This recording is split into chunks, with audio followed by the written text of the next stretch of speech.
आयोजित साहित्य केसरी महाकरंडक 2026 साठी मी माझी कविता प्रकाशित करत आहे आणि माझ्या कवितेचं नाव आहे राग झाले पण संपले नाही। राग झाले पण संपले नाही, वादळ कितीही आले तरी हार मानली नाही। वादळ कितीही आले तरी हार मानली नाही।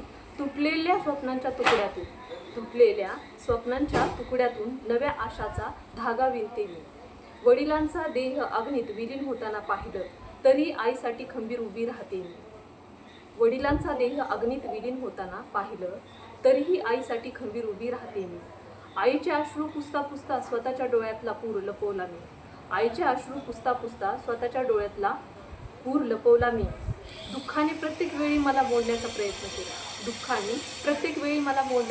केला, पण प्रत्येक वेळी अधिक सामर्थ्याने उभी राहिली। वडिलांचं अपूर्ण स्वप्न माझ्या श्वासात जिवंत आहे। वडिलांचं अपूर्ण स्वप्न माझ्या श्वासात जिवंत आहे। म्हणूनच प्रत्येक वेदनेतून पुन्हा जन्म घेते मी। हारलेली कथा नाही मी, संघर्षाची साक्ष आहे मी। हारलेली कथा नाही मी, संघर्षाची साक्ष आहे मी।